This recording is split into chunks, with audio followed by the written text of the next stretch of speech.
ऐसे सवाल भी आ रहे हैं कि विधायक जी पूरा समय नहीं दे पाते हैं, बाहर रहते हैं अधिकांश। 35 सालों का जो कुशासन लाहौर में जो पूर्व विधायक के द्वारा जो किया जाता रहा है, जो उनका शिकंजा जो स्थानीय प्रशासन पर बरसों से कसा रहा है, उस शिकंजे से मुक्ति दिलाने के लिए भोपाल की और दिल्ली की सैर करना भी उतना ही ज़्यादा आवश्यक है। चाहेंगे विधानसभा के दौरान जीत के बाद उन्होंने एक बहुत महत्वपूर्ण अपना भावनात्मक बयान दिया था। हमारे विधायक बनने के बाद आप ऐसा मत समझें कि आपका राज आ गया तो आप सताएंगे, परेशान करेंगे छोटे तबके के लोगों को, तो हमें ये अन्याय बर्दाश्त नहीं करेंगे। तो आप मानते हैं कि ये 5 साल का लंबा वक्त होता है जो उन्होंने वचन दिया था कि हम जनता के साथ ऐसा व्यवहार नहीं, भेदभाव वाला व्यवहार नहीं होने देंगे, किसी भी प्रकार से अन्याय अत्याचार नहीं सहेंगे, चाहे वो उनका अपना ही क्यों ना हो। इस पर तो आप संभव है कि ऐसा हो पाएगा? बिल्कुल संभव है और संभव हो भी रहा है। आपको लगता है कि संध्या राय इस बार कितने वोट से आप मानते हैं कि वो जीतेंगी? हमें लगता है पिछली बार जो जीत का जो अंतर था, इस बार वो अंतर और ज़्यादा बढ़ेगा। मोदी जी ने जो कहा है कि 400 पार सीटें होंगी, आपको लग रहा है कि 400 पार होंगी इस बार? निश्चित तौर पर एनडीए 400 पार सीटें इस बार हासिल करेगा। और ये कहना कहाँ तक उचित है कि आपकी भारतीय जनता पार्टी के सांसद बोलते हैं कि 400 सीटें आ जाएं, बहुत जल्दी संविधान को खत्म किया जा सकता है, ये उचित है क्या? देखो, ये विरोधियों द्वारा एक बहुत बड़ा झूठ है। एक बड़ा सवाल ये भी है जो अक्सर कांग्रेस का आरोप है कि बैलेट पेपर से भारतीय जनता पार्टी चुनाव क्यों नहीं कराना चाहती, जबकि देश के विश्व की बात करें तो कई देश ऐसे हैं जहां पर आज भी बैलेट पेपर से चुनाव होता है। ईवीएम का बंद होना चाहिए, इस पर आपकी क्या है? अपना हार का ठीकरा ईवीएम पर मढ़ती है। एकमात्र ईवीएम का दोष है कि उसने देश की सच्चाई को बताया।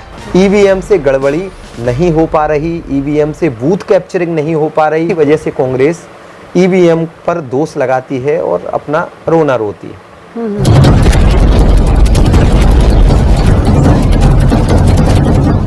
मैं हूँ राजा भैया पाल और आज आपकी जन अदालत न्यूज़ के खास शो में हमारे साथ एक ऐसे शख्सियत जुड़ रही है जो समाज में, कानून में और राजनीतिक रूप से अपनी एक अलग पहचान बनाते हैं। तो आज हमारे बीच में जुड़ रहे हैं एडवोकेट संजीव नायक और इनसे हम तमाम पहलुओं पर आज चर्चा करेंगे। स्वागत है हमारे चैनल पर सर आपका। बहुत बहुत धन्यवाद।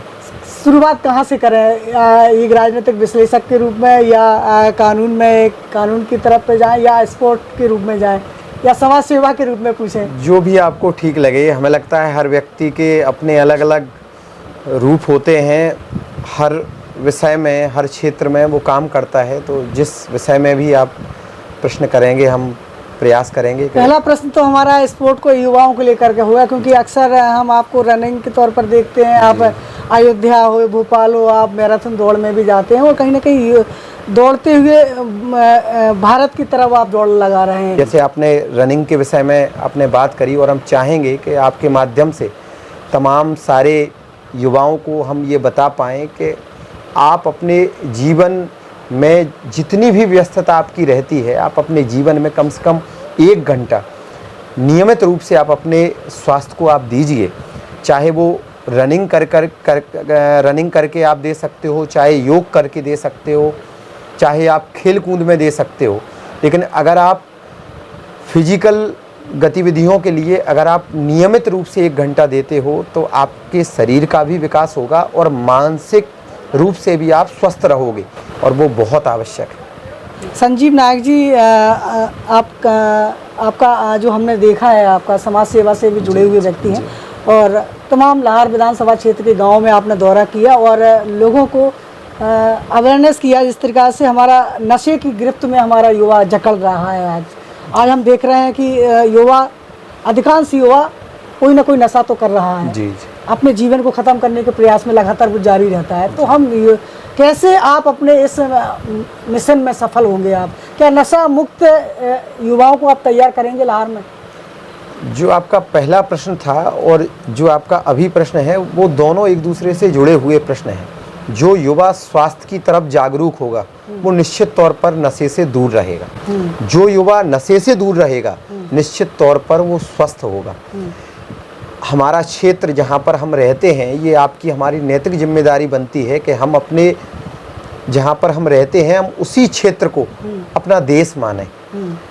मेरा गांव ही मेरा देश है। जब ये भाव लेकर आप समाज में काम करते हो तो निश्चित तौर पर आपके अंदर देश भक्ति करने जैसी भावना आपके अंदर जो है वो प्रज्वलित होती है। ये आपकी हमारी नैतिक जिम्मेदारी बनती है कि अपने क्षेत्र में जहाँ भी बाहर से बहुत सारा मादक पदार्थ आ रहा है तो हम उसको कम से कम रोक पाएँ, युवाओं को उससे दूर रख पाएँ। तो हमारा आपके माध्यम से यही कहना है कि युवाओं को कम से कम नशे से दूर रहना चाहिए। पूरा का पूरा उनका ध्यान स्वास्थ्य की ओर लगना चाहिए। अपने भविष्य को बेहतर रूप से बनाने के लिए प्रयास करना चाहिए, क्योंकि नशा आपके शरीर के वाइटल पार्ट्स को डैमेज कर देता है। तो इस बात का ध्यान सभी युवाओं को रखने की आवश्यकता है। आपको लगता है कि जो 35 साल कांग्रेस के विधायक चुने गए जी, वो 5 साल में भारतीय जनता पार्टी के विधायक अमरीश शर्मा उस 5 साल में उस विकास को कर पाएंगे? मुझे ही नहीं, हमें लगता है पूरी विधानसभा को आदरणीय गुड्डू भैया पर पूरा भरोसा है। भैया को जहाँ तक हम जानते हैं कि वो बातों में नहीं बल्कि काम करने में वो भरोसा करते हैं। बहुत पहले से हमने उनकी कार्यशैली को देखा है। उन्होंने जो कहा है उन्होंने वो किया है। लोगों के लिए हमेशा से 24 घंटे उनका घर का दरवाज़ा खुला हुआ है। प्रत्येक पार्टी का कार्यकर्ता जन सामान्य की समस्याओं के निदान करने के लिए पूरी तरीके से प्रतिबद्ध है। गुड्डू भैया के कार्यकाल को आज तो मुश्किल से 3 महीने का समय अभी हुआ है। जैसे ही 1 साल का समय जो पूर्ण होगा, आप 1 साल के बाद आप हमसे बात करना। गुड्डू भैया के कार्यों की जो सूची आपके पास में रहेगी, हम भी ये चाहते हैं कि आप गुड्डू भैया का आकलन उनके कार्य से करें। आप विजन क्या है आपका? बहुत सारी समस्याएं, हम आपको प्रत्येक नगर की ऐसी समस्याएं बता सकते हैं जिनके समाधान करने के लिए गुड्डू भैया प्रयासरत है। अपने नगर में आप लाहौर की अगर हम बात करें या मछंड की बात करें, मेहुना की बात करें, तो जल भराव एक सबसे बड़ी समस्या है। जल भराव की निकासी के लिए उन्होंने नगर पालिका CMO से सारे CMO से उन्होंने बात की है कि अब जो बरसात आने वाली है ऐसी व्यवस्था हो कि नगर में कहीं भी जल भराव की कोई समस्या ना हो। लाहौर में तो बहुत पुरानी समस्या रही है जल भराव को लेकर के। काफ़ी दिक्कत हुई, लाहौर नगर में पानी भरा रहता है, तो इससे निजात मिलेगी? बिल्कुल, निश्चित तौर पर आप बरसात में आप और हम कहीं दूर नहीं जाने वाले हैं। आप देखेंगे कि बरसात में जल भराव की समस्या अब नहीं आएगी। एक दूसरी महत्वपूर्ण समस्या और थी कि अपने विधानसभा क्षेत्र में करीब 60 से 65 गांव ऐसे थे जिनमें शमशान घाट या मुक्तिधाम उनमें नहीं थे। इस बार ये प्रयास रहेगा कि हर एक गांव में मुक्तिधाम हो, हर एक गांव में शमशान घाट हो, हर एक गांव में जो बेसिक ज़रूरतें हैं गांव का पहुंच मार्ग हो। जैसे डुबका में सड़क नहीं थी, डुबका में पहुंच मार्ग स्वीकृत हुआ है, डुबका की सड़क बनी है। जैसे यहाँ नागादेही में रूहानी पंचायत का जो गांव है वहाँ भी सड़क काफ़ी जर्जर हालत में थी, वहाँ भी आप बरसात में नहीं निकल पा रहे थे। तो अब जो है वो सड़कें जहाँ जहाँ भी ख़राब थी, जहाँ जहाँ भी पहुँच मार्ग ख़राब थे, उन सारे पहुँच मार्गों को बनाया जा रहा है, बनाया जाएगा। से ये भी कहेंगे कि लाहौर विधानसभा ही एकमात्र ऐसी विधानसभा है, हमें लगता है चूँकि हमें अपने क्षेत्र का अनुभव है, बाहर के बारे में हमें ज़्यादा जानकारी नहीं है, क्योंकि हमें लगता है यही हमारा देश है। तो लाहौर विधानसभा में एक दिन जन सुनवाई नहीं होती, यहाँ पर प्रत्येक दिन जन सुनवाई होती है। यहाँ के अधिकारी नियमित तौर पर लोगों की समस्याओं का निदान करने के लिए कटिबद्ध हैं, प्रतिबद्ध हैं और निरंतर समस्याओं का समाधान। लोगों के ऐसे सवाल भी आ रहे हैं कि विधायक जी पूरा समय नहीं दे पाते हैं, बाहर रहते हैं अधिकांश, तो इस पर कुछ करेंगे आप? देखिए, 35 सालों का जो कुशासन लाहौर में जो पूर्व विधायक के द्वारा जो किया जाता रहा है, आपको क्या लगता है कि लाहौर के उस कुशासन से मुक्ति दिलाने के लिए जो उनका शिकंजा जो स्थानीय प्रशासन पर बरसों से कसा रहा है, उस शिकंजे से मुक्ति दिलाने के लिए भोपाल की और दिल्ली की सैर करना भी उतना ही ज़्यादा आवश्यक है। योजनाओं को लहर में लाना,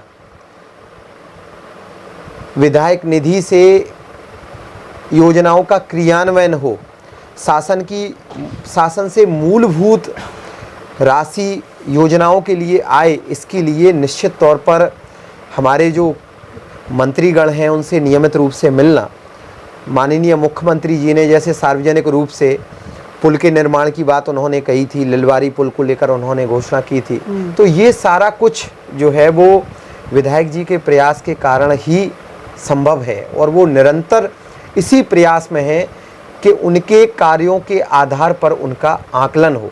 और ये हम पुनः अपनी बात को दोहराते हैं कि 1 साल के बाद में आप विधायक जी के कार्यों के आधार पर आप स्वयं उनके कार्यों से उनका आकलन आप करोगे। अगला सवाल आपसे करना चाहेंगे, विधानसभा के दौरान जीत के बाद उन्होंने एक बहुत महत्वपूर्ण अपना भावनात्मक बयान दिया था, जिसको सोशल मीडिया पर आप देख सकते हैं, काफ़ी वायरल हो रहा है, आज भी उसको आप देख सकते हैं। विधायक जी द्वारा कहा गया कि हमारे विधायक बनने के बाद आप ऐसा मत समझें कि आपका राज आ गया तो आप सताएंगे, परेशान करेंगे छोटे तबके के लोगों को, तो हमें ये अन्याय बर्दाश्त नहीं करेंगे। तो आप मानते हैं कि ये 5 साल का लंबा वक्त होता है जो उन्होंने वचन दिया था कि हम जनता के साथ ऐसा व्यवहार नहीं, भेदभाव वाला भेदभाव नहीं होने देंगे, किसी भी प्रकार से अन्याय अत्याचार नहीं सहेंगे, चाहे वो उनका अपना ही क्यों ना हो, पर तो आप संभव है कि ऐसा हो पाएगा? बिल्कुल संभव है और संभव हो भी रहा है। जो राष्ट्रीय संत हैं आदरणीय चिन्मयानंद बापू जी, उन्होंने अपनी कथा में एक बात कही थी कि आध्यात्मिक व्यक्ति कभी गलत नहीं हो सकता। अगर आध्यात्मिक व्यक्ति की अन्य व्यक्ति के मुकाबले में अगर आप तुलना करोगे तो निश्चित तौर पर आध्यात्मिक व्यक्ति में कमियां अन्य व्यक्तियों की अपेक्षा बहुत कम होंगी। आपके माध्यम से आदरणीय विधायक जी की बात को हम पुनः दोहराते हैं। उनका जो मूल स्वभाव है वो सामाजिक समरसता को लेकर उनका जो ध्येय है वो अपने ध्येय पर कल भी मौजूद थे और आज भी मौजूद है। हम कुछ उदाहरण देकर आपको हम बताना चाहते हैं कि जिस समय वो विधायक नहीं थे, एक साधारण से युवा थे, उस समय उन्होंने एक लहार में बघेल समाज की बिटिया का देहांत हो गया था, उसके साथ में अत्याचार और अन्याय हुआ था, तो उन्होंने सबसे पहले प्रोटेस्ट किया था, आंदोलन किया था। उन्हें लोगों की लड़ाई बिना किसी जातिगत संकीर्णता में रहकर उन्होंने लड़ाई लड़ी है, ऐसा नहीं है। उन्होंने जातिगत वैमनस्यता को दूर करने के लिए उन्होंने निरंतर प्रयास किया है और जाति के आधार पर उन्होंने कभी भी किसी को महत्व नहीं दिया। उनकी नज़र में प्रत्येक कार्यकर्ता समान है। उनकी नज़र में कोई भी हो आज की तारीख में जो गलत करेगा उसके साथ में विधायक जी नहीं है। जो भी शोषित पक्ष है, जो भी पीड़ित पक्ष है, उनकी मदद करने के लिए आदरणीय विधायक जी, उनका पूरा परिवार, सारे भाजपा के कार्यकर्ता, सारे पदाधिकारी पूरी तन्मयता के साथ में लगे हुए हैं। पीड़ितों की मदद के लिए पूरी पार्टी कटिबद्ध है और हमारी पार्टी का जो मूल सिद्धांत है कि हम अंत्योदय को मानने वाले लोग हैं। जो भी अंतिम सूची में, अंतिम पायदान में जो लोग खड़े हैं, उनको प्रथम पंक्ति में लाने का कार्य हमारी पार्टी करती है। लोकसभा चुनाव को लेकर बात करें तो 35 वर्षों से लगातार यहाँ भारतीय जनता पार्टी का सांसद बना हुआ है। इस बार लेकिन ऐसा कभी नहीं हुआ है कि पार्टी के प्रत्याशी को रिपीट किया गया हो। इस बार संध्या राय को रिपीट कर दिया गया है, तो ऐसा सूत्रों के हवाले से ऐसी खबर भी आ रही है कि उनका विरोध भी हो रहा है, तो ये डगर आसान होगी, क्या लगता है आपको? देखो, पूरे देश में आदरणीय प्रधानमंत्री श्री नरेंद्र मोदी जी की जो योजनाएं हैं उनका क्रियान्वयन पूरी तरीके से हो रहा है। इस बार भी आप अपने देश को बेहतर भविष्य देने के लिए वोट करिए। आप इस बार पुनः देश को परम वैभव पर ले जाने की जो एक सोच है, उस सोच को आप सपोर्ट करिए। नहीं तो आपको लगता है कि संध्या राय इस बार कितने वोट से आप मानते हैं कि वो जीतेंगी? हमें लगता है पिछली बार जो जीत का जो अंतर था, इस बार वो अंतर और ज़्यादा बढ़ेगा, क्योंकि इस बार जो कांग्रेस का प्रत्याशी है उनके विषय में जन सामान्य को भली भांति पता है, उनके विषय में समस्त जनमानस को पता है कि उनकी सोच कैसी है। आपको लगता है कि महंगाई बेरोजगारी किस पायदान पर खड़ी है इस समय? मैं आपको महंगाई और बेरोजगारी की जो आपने बात करी, तो इस महंगाई और बेरोजगारी की तुलना में हम कुछ आपको चीज़ें आपको बताना चाहेंगे। आज सीधे गरीबों के खाते में लाभ सीधा गरीबों को मिल रहा है। पहले पैसा जो है वो भ्रष्टाचार का शिकार हो जाता था। तो ये कई सारी ऐसी योजनाएं हैं जो किसानों के, गरीबों के, महिलाओं के, युवाओं के जो जीवन स्तर को उन्होंने बढ़ाने का काम किया है। तौर पर आप पाओगे कि अब का जीवन बहुत बेहतर हुआ है। अगला सवाल आपसे करना चाहेंगे, जनता इस समय देख रही है, मोदी जी ने जो कहा है कि 400 पार सीटें होंगी, आपको लग रहा है कि 400 पार होंगी इस बार? निश्चित तौर पर एनडीए 400 पार सीटें इस बार हासिल करेगा और भारतीय जनता पार्टी 370 पार इस बार लोकसभा की सीटें हासिल होंगी, क्योंकि ये जो नारा हमारे शीर्ष नेतृत्व ने दिया है, इस नारे को देने के पीछे के कारण पूरे देश को पता है।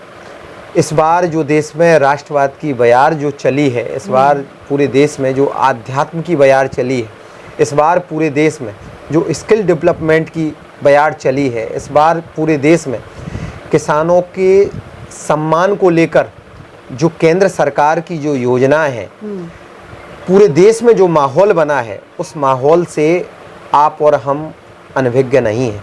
नहीं, ये कहना कहाँ तक उचित है कि आपकी भारतीय जनता पार्टी के सांसद बोलते हैं कि 400 सीटें आ जाएं, बहुत जल्दी संविधान को ख़त्म किया जा सकता है, ये उचित है क्या? देखो, ये विरोधियों द्वारा या देश विरोधियों द्वारा या समाज कंटकों द्वारा ये लोगों को बताया जाने वाला एक बहुत बड़ा झूठ है। एक ये भ्रम है ताकि एक बहुत बड़े तबके को डराया जाए कि देश में संविधान खत्म होने वाला है। आप कल्पना कीजिए, नहीं, देश के अखबारों ने छापा है कि भारतीय जनता पार्टी के सांसद महोदय का कहना है कि 400 पार संविधान खत्म। बिल्कुल गलत है। कभी किसी सांसद ने, कभी किसी पार्टी के पदाधिकारी ने ये कभी नहीं कहा कि देश में संविधान खत्म होने वाला है, क्योंकि यही वो संविधान है, यही वो संविधान है जो हमारे देश की आत्मा है। जब आप संविधान के प्रेम्बल को जब आप पढ़ते हो तो आपको पता होगा कि उसकी शुरुआत ही हम भारत के लोग से है। यही संविधान हमारे देश में आम चुनाव को कराता है। यही संविधान हमारे देश में आदरणीय मोदी जी को लाने का काम भी इसी संविधान ने किया है। आप भरोसा मानिए, ये संविधान कल भी अक्षुण्ण था, आज भी अक्षुण्ण है और कल भी ये संविधान अक्षुण्ण रहेगा। ये संविधान कहीं नहीं जाने वाला। ये संविधान हमारे देश की आत्मा है। ये संविधान हमें हमारे मूल कर्तव्यों को बताता है। ये संविधान हमें हमारे मूल अधिकारों को बताता है। ये राज्य को उसके नीति निर्देशक तत्वों को बताता है। ये बहुत सारी समस्याओं का निदान करता है। ये संविधान ही हमारे देश की आत्मा है। अक्सर कांग्रेस का आरोप है कि बैलेट पेपर से भारतीय जनता पार्टी चुनाव क्यों नहीं कराना चाहती, जबकि देश के विश्व की बात करें तो कई देश ऐसे हैं जहां पर आज भी बैलेट पेपर से चुनाव होता है। ईवीएम का बंद होना चाहिए, इस पर आपकी क्या राय है? देखो राजा भैया जी, बैलेट पेपर से या ईवीएम मशीन से, जब पहले बैलेट पेपर से जब वोट होते थे तब भी कई राज्यों में भाजपा की सरकार बनी थी, केंद्र में भाजपा की सरकार बनी थी, राज्यों में भी कांग्रेस की सरकार बनी थी और केंद्र में कांग्रेस की सरकार बनी थी। जब ईवीएम से वोटिंग हुई तब भी कई राज्यों में कांग्रेस की सरकार बनी है, कई राज्यों में यूपीए की सरकार बनी है। केवल जब किसी एक पर्टिकुलर पार्टी का उसकी सतह जो है जब पूरी तरीके से ख़त्म हो जाती है तो वो अपना हार का ठीकरा ईवीएम पर मढ़ती है। केवल यही एकमात्र ईवीएम का दोष है कि उसने देश की सच्चाई को बताया है। ईवीएम से जब आप वोट करते हो तो एक निर्धारित टाइमिंग रहती है, तो इतनी आसानी से आप बूथ को कैप्चर नहीं कर पाते, आप फर्जी वोटिंग नहीं कर पाते। ये जो कांग्रेस का रोना है, ये केवल इसी बात का कांग्रेस का रोना है कि वो अनैतिक तरीकों से चुनाव को नहीं जीत पा रहे हैं। जहाँ जहाँ तकनीक आगे आई है तो ट्रांसपेरेंसी बढ़ी है। तो कांग्रेस की हार का सबसे बड़ा कारण इसी वजह से ईवीएम है कि ईवीएम से गड़बड़ी नहीं हो पा रही, ईवीएम से बूथ कैप्चरिंग नहीं हो पा रही, ईवीएम से ज़बरदस्ती लोगों के मत छीनकर मत पेटियों में वो मत नहीं डाले जा रहे हैं। इसी वजह से कांग्रेस ईवीएम पर दोष लगाती है और अपना रोना रोती है। नहीं तो आपको डर है कि कहीं मतपत्र से चुनाव होता है तो मोदी जी हार जाएंगे? ईवीएम और मतपत्र से वोट हों, इस बात को लेकर माननीय सुप्रीम कोर्ट में भी विषय लंबित है और हमें लगता है जब ऐसा विषय वहाँ पर लंबित है तो हमें इस विषय में बोलने की कोई ज़रूरत नहीं है। जो भी न्यायिक प्रक्रिया है वो अपना काम करती है। जो भी चुनाव आयोग जिस स्वरूप में भी हम जैसे वोटरों को वोट डालने के लिए कहती है, हम उस स्वरूप में वोट करने के लिए स्वतंत्र हैं। आगे आगे हमें लगता है धीरे धीरे तकनीक में और ज़्यादा सुधार होगा। हमें लगता है कि ऐसा भी समय शायद आ सकता है कि जो दिव्यांग हैं, जो अति वृद्ध हैं, वो शायद ऐसा समय भी आए कि मोबाइल से भी वोटिंग हो। तो ये कोई जो है अतिशयोक्तिपूर्ण बात नहीं है। धीरे धीरे समय जैसे जैसे परिवर्तित होगा, तकनीक में सुधार होगा, लोगों के जीवन में सुधार होगा, तो उसी सुधार के स्वरूप ही ईवीएम आप आज जो है हम सभी लोगों के सामने। बिल्कुल, लोकसभा चुनाव को लेकर के हमारी चर्चा जारी है। जुड़े रहिए आपकी जनता न्यूज़ के साथ, फिर किसी बड़ी शख्सियत के साथ फिर हाजिर होंगे। तब तक के लिए नमस्कार, धन्यवाद, बहुत बहुत धन्यवाद करने के लिए।